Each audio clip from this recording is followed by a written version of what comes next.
Nah, soal yang kedua di sini akuntansi kantor pusat dan cabang. Akuntansi ini kita akan kerjakan di Excel bersama-sama ya.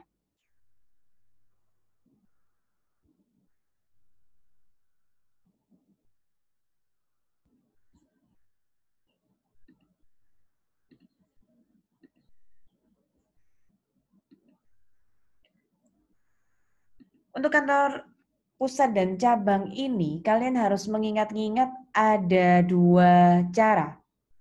Karena berhubungan dengan persediaan itu bisa perpetual dan juga bisa periodik. Jadi ada dua cara ya. Hafalkan dua-duanya. Kita nanti diminta untuk membuat jurnal kantor pusat dan cabang, termasuk jurnal penyesuaian dan penutupnya. Nah itu, kita harus punya dua metode periodik dan perpetual. Coba kita lihat di sini ya. Ada pusat di Surabaya, kemudian punya satu cabang saja di Semarang.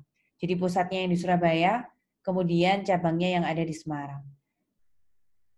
Biar mudah, buatnya pusat sama cabang itu kiri dan kanan begini saja.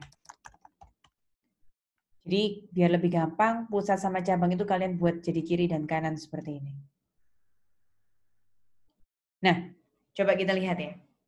Kita kerjakan satu persatu, buat semua tanggalnya dulu. Dengan metode yang pertama, kita akan mengerjakan dengan metode periodik. Tanggal 1 Januari. Kita mulai tanggal 1 Januari. Kejadiannya adalah pusat mendirikan cabang dengan mengirimkan uang tunai 10 juta dan equipment 20 juta. Kalau yang bisa jawab, silakan langsung jawab ya. Pusat mendirikan cabang dengan mengirimkan uang tunai. Apa jurnal yang dibuat oleh pusat? Kalau kita mengirimkan uang tunai, berarti bagi pusat cash-nya berkurang. Bagi pusat cash-nya berkurang 10 juta. Kemudian juga dikirimkan equipment. Equipment-nya 20 juta. Equipment berkurang, dikirimkan di sebelah kredit 20 juta. Debitnya apa? Kalau pusat itu selalu mencatat cabang dengan investment in branch. Jumlahnya kita bisa buat balance 10 tambah 20 juta berarti jumlahnya 30 juta. Itu jurnal yang dibuat oleh pusat. Sedangkan jurnal apa yang dibuat oleh cabang?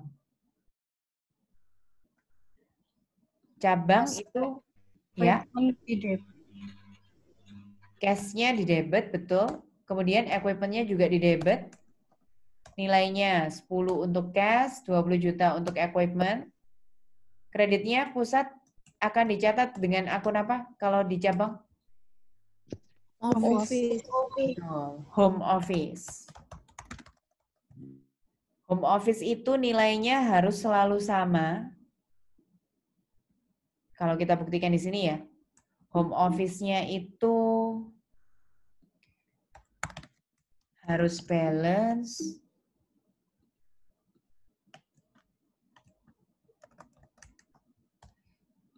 10 tambah 20 kan 30 juta. Akun home office itu harus sama dengan investment in brands. Nah, silakan dipahami dulu.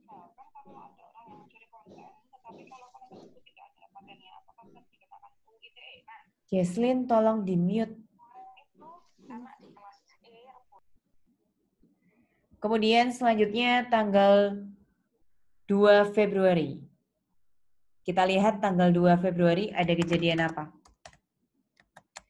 2 Februari, pusat membeli persediaan barang dagangan dari supplier.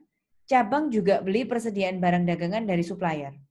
Dua-duanya mau melakukan transaksi yang nggak ada hubungannya, tidak nyambung antara pusat sama cabang. Mereka lakukan sendiri-sendiri.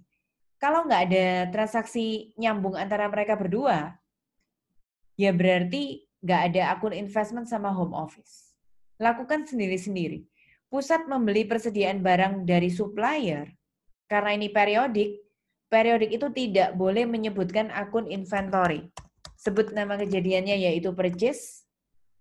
Karena secara kredit maka kreditnya adalah account payable. Nah, Begitu pula dengan cabang. Cabang juga beli sendiri dari supplier luar. Sehingga jurnalnya debitnya purchase, kreditnya secara kredit berarti account payable. Nah, kita bisa lihat di sini, transaksinya terpisah, sehingga nggak ada investment in branch dan home office. Lalu kita cocokkan di sini ya. Pusatnya beli dari supplier 2 juta. Nilainya nggak sama nggak apa-apa. Karena mereka transaksinya sendiri-sendiri. Cabang beli dari supplier luar 4 juta.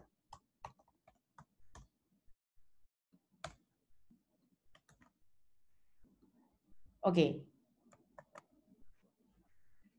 Selanjutnya tanggal 3 Maret. 3 Maret coba kita lihat di sini. Pusat mengirimkan persediaan ke cabang. 1 juta, tapi transfernya nggak pas 1 juta. Transfernya jadi 1.500.000. Hati-hati, kalian masih ingat itu? Kalau pusat ngambil keuntungan dari cabang, nanti akan muncul akun yang disebut dengan unrealized profit ya. Di mana unrealized profit itu pada setiap akhir tahunnya harus disesuaikan. Nah, coba kita jawab. 3 Maret, ada yang bisa jawab? 3 Maret pusat mengirimkan persediaan ke cabang, jurnalnya apa?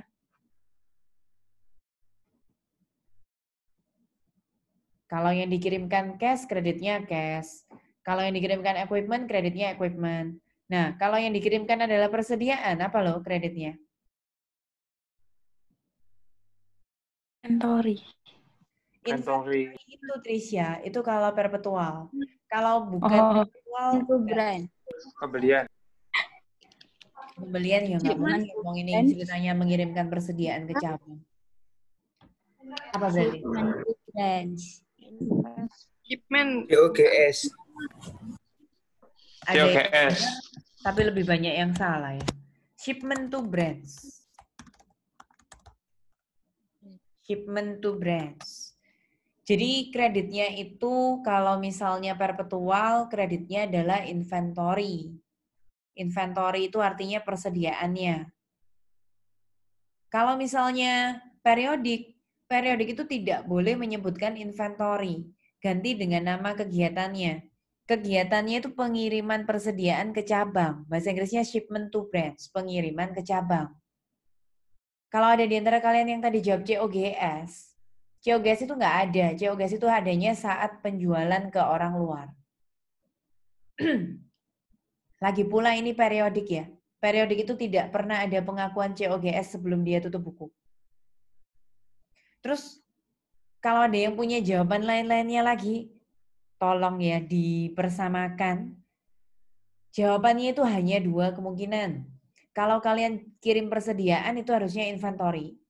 Kalau inventory-nya nggak boleh disebut karena ini periodik, ya ganti nama kegiatannya, shipment to branch, pengiriman ke cabang. Nah, terus selanjutnya. Kalau misalnya ini cost-nya 1 juta, dikirimnya juga pas 1 juta, ya sudah, nggak ada jurnal lainnya lagi, jurnalnya adalah investment in brands, debitnya. Tapi karena ini dikirimnya diambil keuntungan, yaitu 1.500.000, maka di sini kita punya selisih profit. Pokoknya 1 juta, profitnya 500. Nah, profitnya itu antara pusat sama cabang itu tidak sah. Itu namanya profit yang berputar di perusahaan yang sama. Nggak boleh dia akuntansi diakui sebagai profit. Oleh karena itu, profit yang nggak sah itu disebut dengan unrealized profit. Jadi unrealized, kalau di akuntansi itu namanya nggak benar, belum realisasi aslinya. Nanti profit ini akan bisa realize jika terjual ke customer luar barangnya. Terus ya, bagi cabang, kalian bisa ingat-ingat, kalau mereka saling terkait, yang pusat nyatet investment, yang cabang pasti nyatet apa?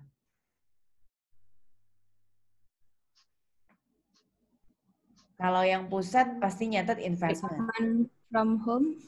Home office. Kalau yang cabang itu pasti home office. Jadi kalau di sini ada investment in brands, yang di sini namanya pasti home office. Dan itu nilainya pasti sama. Nah, terus tadi ada yang ngomong ada lagi kata-kata shipment. Ya, cabang itu menerima persediaan barang masuk. Tapi nggak boleh ditulis inventory, karena ini metodenya periodik. Karena ini metodenya periodik, berarti nggak boleh sebut inventory, sebutkan nama kejadiannya. Kejadiannya adalah penerimaan barang dari pusat. Jadi kasih bahasa Inggrisnya adalah shipment from apa? From home. From home. Nilainya harus sama ya, debit kreditnya 1.500.000. Yang mengakui unrealized profit itu pusat ya, di cabang nggak tahu apa-apa. Cabang itu taunya nilainya sudah tiba-tiba jadi 1.500.000 begitu saja. Ya, kita sudah kerja hampir separuh, silakan ditanyakan dulu. Ada jurnal yang mau diulang boleh. Kalau kalian belum jelas, tanyakan kenapa kok debitnya itu, kreditnya itu juga boleh. Manfaatkan hari ini buat persiapan minggu depan sebaik-baiknya ya. Karena seperti yang lalu, yang UTS yang lalu itu, kisi-kisi sama UTS-nya itu mirip. Berarti ini juga sama. Kisi-kisi sama UTS-nya itu mirip. Jadi kalian tanyakan yang masih belum paham, yang butuh diulang, mumpung masih bertemu. Bu, kurang paham yang pusat yang unrealized profit yang 3 Maret itu, Bu. Jadi kalau bagi pusat, kalau kita mengirimkan persediaan ya, pusat mengirimkan persediaan ke cabang 1 juta, harga transfernya 1.500.000. Ada pertanyaan dari Jesslyn Bianca, saya ulang lagi ya. Pusat mengirimkan persediaan ke cabang. Berarti karena ada nyambung hubungan antara pusat sama cabang, pasti pusat itu nyatet cabang dengan bahasa Inggris investment in branch. Cabang itu pasti nyatet hubungan dengan pusat, itu bahasa Inggrisnya home office. Itu pasti. Karena mereka saling terkait. Seperti kalian lihat tanggal 1 Januari mereka juga kirim-kiriman barang, kirim-kiriman uang, saling terkait. Jadi pasti ada investment di pusat, pasti ada home office di cabang.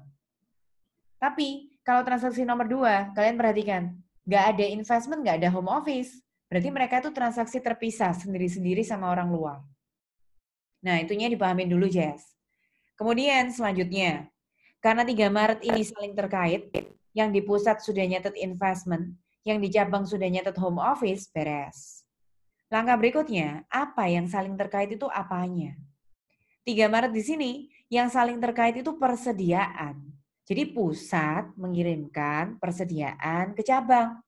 Bagi pusat, persediaannya itu berkurang di kredit. Bagi cabang, diterima, persediaannya letaknya diterima masuk di debit. Karena ini periodik itu nggak boleh sebut persediaan atau inventory, bahasa Inggrisnya itu nggak boleh. Periodik itu anti menyebutkan barang. Dia menyebutkannya ganti dengan nama kejadian. Apa kejadiannya ini? Pengiriman persediaan. Kita bahasa Inggris kan pengiriman persediaan itu dengan bahasa shipment to branch. Cabang juga gitu, nggak boleh nyatet persediaan karena ini periodik. Periodik itu anti menyebutkan kata-kata persediaannya. Diganti dengan nama kegiatannya. Kegiatannya apa? Shipment, terima, pengiriman dari pusat. Shipment from home. Kalau ini cost-nya, harga pokoknya 1 juta, nggak dijual lebih mahal, ya berarti di sini tetap 1 juta. Masalahnya, pusat ini mau ngambil keuntungan. Sehingga 1 juta, tapi dilempar ke cabangnya sendiri jadi 1.500.000. Di sini kita menemukan selisih. Selisihnya 500.000. 500.000 karena ini profit, tapi masih berputar antara pusat sama cabang alias di gudang perusahaan yang sama. Pusat sama cabang itu ya sama-sama PT ini, perusahaan ini. Di akuntansi, itu namanya profit yang nggak sah. Profit yang nggak sah itu kita kenal dengan nama unrealized profit. Gitu, Jess. Ada yang masih belum jelas lagi? Bu. Ya. Bu, berarti kan ujiannya itu menggunakan metode periodik aja, Bu ya? Nggak ada yang perpetual ya? Periodik dan perpetual. Jadi periodik dan perpetual. Sabar, guys. Jadi periodiknya dibuat dulu, terus kita ulang lagi dari awal sampai akhir untuk yang perpetual. Atau kalau kalian Ya. merasa menguasai yang perpetual, kerjakan perpetual dulu, terus ulangi lagi kerja yang periodik. Nanti kita coba ya. Kita coba hari ini kan kerja periodik dulu, baru kemudian kita kerja perpetual. Nah, periodik sama perpetual itu bedanya apa? Nanti sekalian ditunjukkan hari ini. Biar kalian tahu ya, periodik dan perpetual itu bedanya sedikit saja. Bedanya itu nggak sampai kayak ngulang kerja semua. Ya memang harus ditulis lagi. Tapi bedanya itu cuma sedikit. Apalagi kalau kalian sudah bisa ngambil kesimpulan. Nanti coba dilihat deh.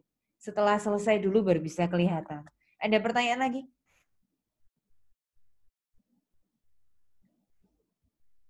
Tanggal 4 April. 4 April itu transaksinya terkait antara pusat dan cabang. Atau mereka terpisah sendiri-sendiri? Coba kalian amati. Lihat 4 Aprilnya. Bagaimana 4 April? Coba lihat 4 Aprilnya. Bagaimana? Ada transaksi yang terkait antara pusat dan cabang? Atau Tidak ada. nggak ada? Ada, Bu. Tanggal 4 Main April itu mereka sendiri-sendiri ya. Pusat jualan barang ke customer luar. Terus cabangnya nggak diceritakan. Nah, berarti mereka sendiri-sendiri. Oke. Pusat menjual barang dagangan secara kredit ke customer luar. Cabangnya nggak diceritakan, ya sudah. Berarti mereka nggak ada keterkaitan. Nggak ada investment dan nggak ada home office. Mereka sendiri-sendiri. Lalu di sini adanya cuma keterangan dari pusat, cabangnya nggak ada, ya cabangnya no entry. Cabangnya sedang tidak melakukan apa-apa. Nah, kemudian selanjutnya apa jurnal periodiknya penjualan ke customer luar secara kredit?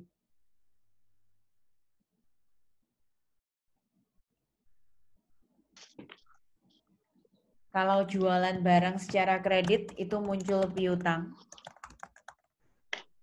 Kemudian kreditnya kita kenal dengan nama sales revenue, itu penjualan. Sudah selesai. Kalau periodik jurnalnya hanya ini saja. Account receivable, kemudian kreditnya adalah sales revenue. Kita amati di sini 4 April ada 2.500.000 harga jualnya, cost-nya 1 juta. Kalau periodik yang dicatat hanya harga jualnya saja. Jadi 2,5 juta sama 1 juta yang dicatat 2,5 juta.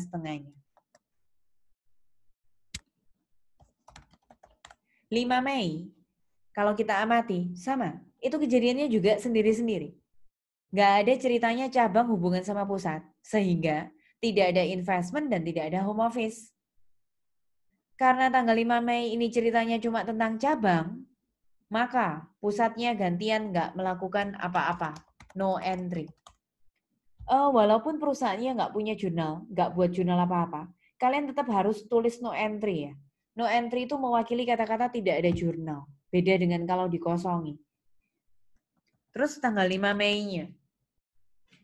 Cabangnya menjual barang dagangan secara kredit ke customer luar. Di sini kita punya angka 2 juta, kemudian di sini ada cost-nya 800. Sekali lagi karena ini periodik. Periodik itu yang diperhatikan hanya harga jualnya. Jadi yang diperhatikan hanya 2 jutanya saja. Tidak peduli cost-nya berapa. Kalian tahu kan bedanya cost sama harga jual? Kalau cost itu harga pokok, harga modal kita. Kalau sales price atau harga jual itu yang lebih mahal yang sudah ditambah laba yang kita inginkan. Nah, periodik itu mencatatnya harga jualnya saja. Cost-nya tidak diperhatikan. Lalu di tanggal 5 Mei, kalian akan menemukan informasi cost 800.000 termasuk persediaan yang dibeli dari supplier luar dengan cost sebesar 200.000. Itu nanti ya. Itu berguna buat apa? Itu nanti penyesuaian pada akhir periodenya. Karena kita periodik. Periodik itu anti menyebutkan inventory, anti menyebutkan COGS. Kapan menyebutkannya? 1 kali saja pada saat akhir periode. Itu namanya kalau perusahaan menggunakan metode periodik. Kemudian selanjutnya terakhir, tanggal 31 Desember. Tanggal 31 Desember diketahui ada beban depresiasi. Nah, beban depresiasinya pusat diketahui, cabang diketahui, tapi mereka sendiri-sendiri. Karena mereka sendiri-sendiri, berarti tidak ada akun yang terkait investment maupun home office. Buat jurnal sendiri-sendiri, pusatnya buat jurnal sendiri, cabangnya juga buat jurnal sendiri. Apa jurnal depresiasi?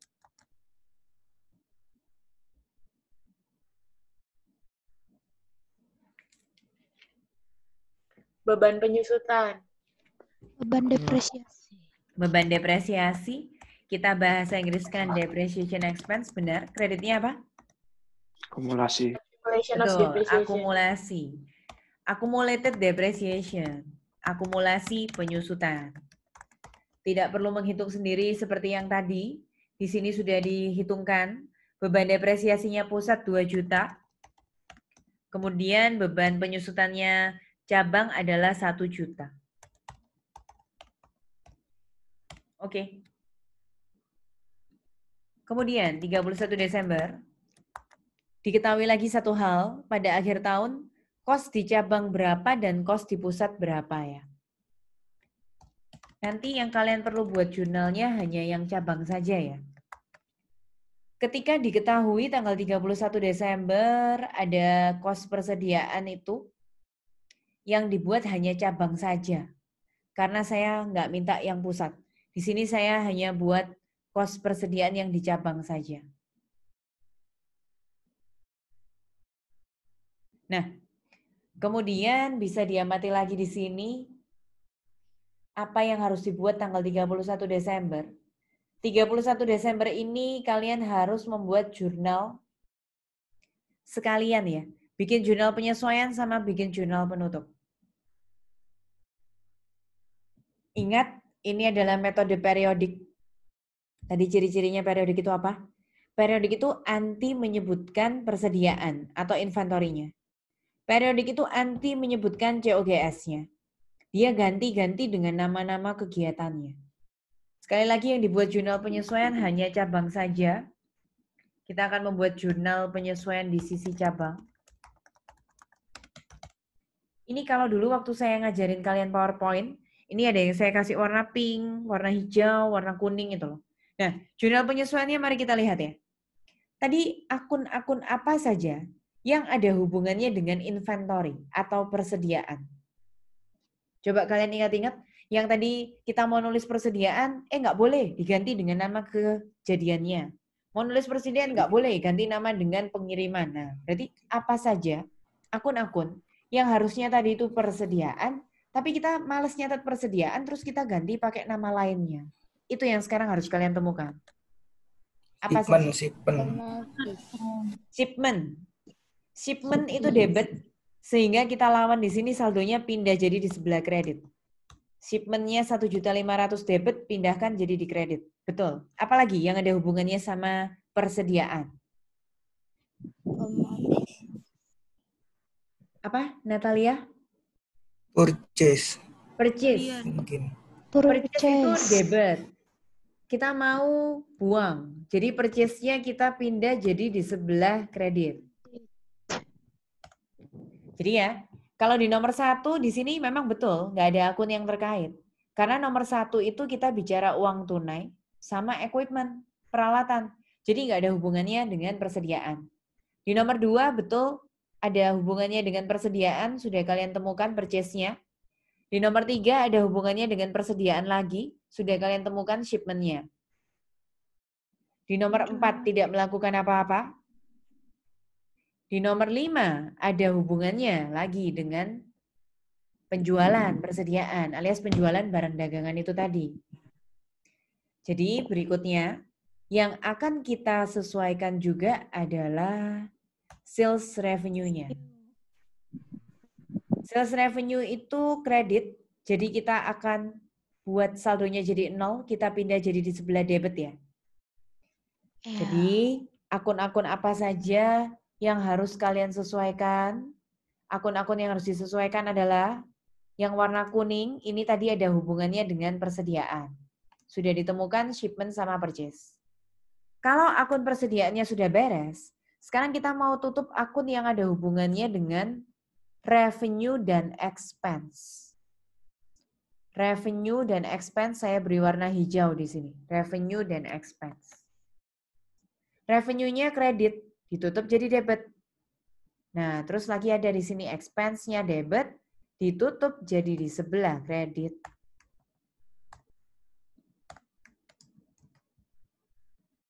Jadi apa saja yang perlu ditemukan di cabang?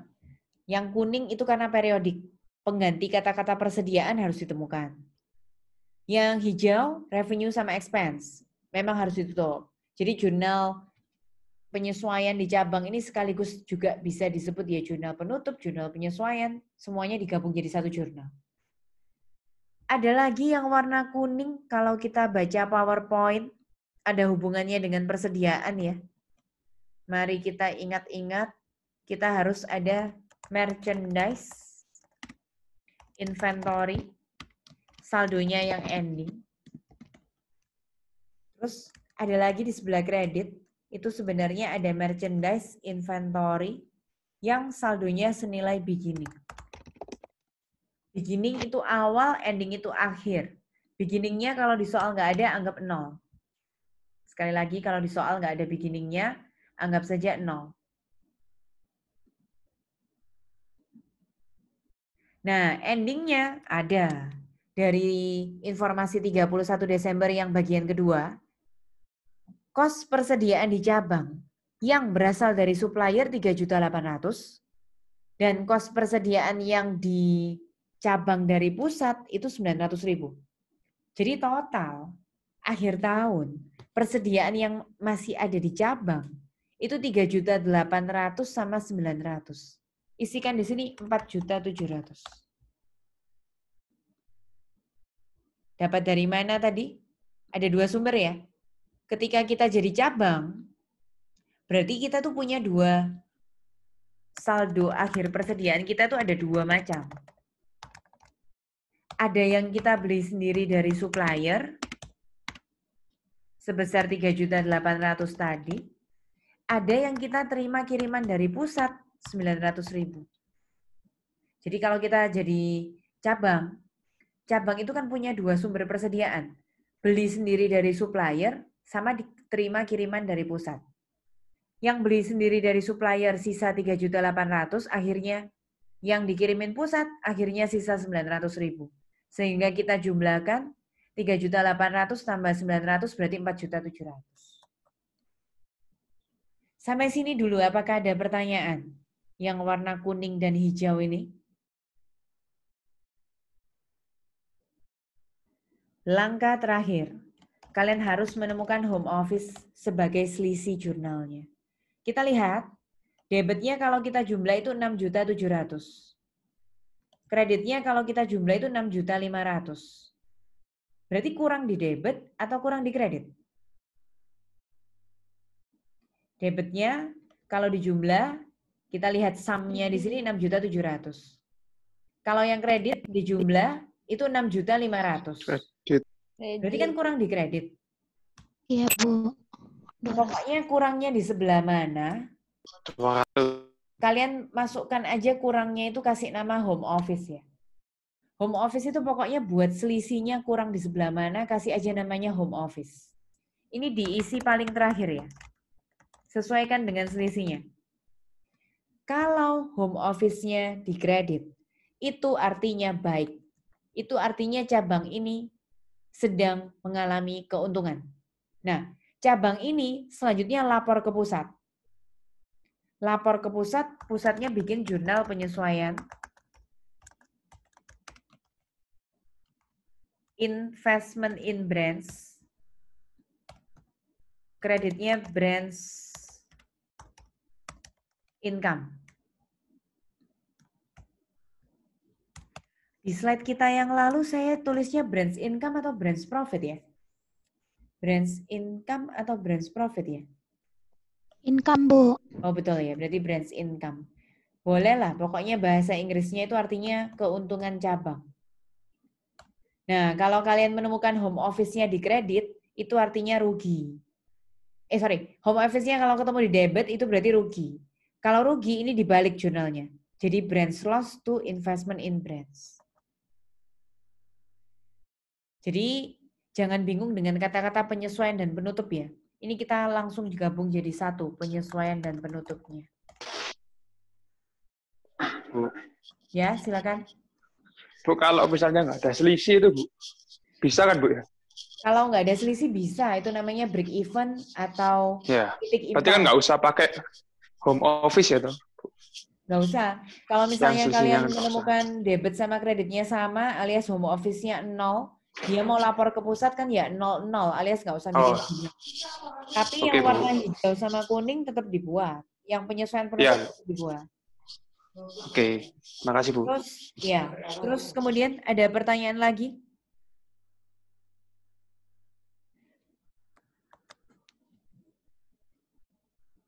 Nah, selanjutnya, sebelum ini saya lanjutkan, ada satu jurnal lagi ya. Jadi sebelum kita selesaikan yang periodik ini, ada satu jurnal lagi. Kenapa ada satu jurnal lagi? Karena adanya unrealized profit ini loh. Kita harus mengakui berapa besar dari unrealized profit itu yang benar-benar sudah realize. Jadi ada dua jurnal penyesuaian. Jurnal penyesuaian yang pertama untuk mengakui keuntungan dari sebuah cabang.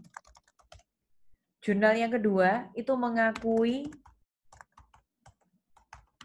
profit yang benar-benar sudah sah atau realize. Sebelum kita lanjutkan jurnal yang kedua, saya end meeting buat kita ketemu satu kali lagi ya. Ini saya end meeting dulu.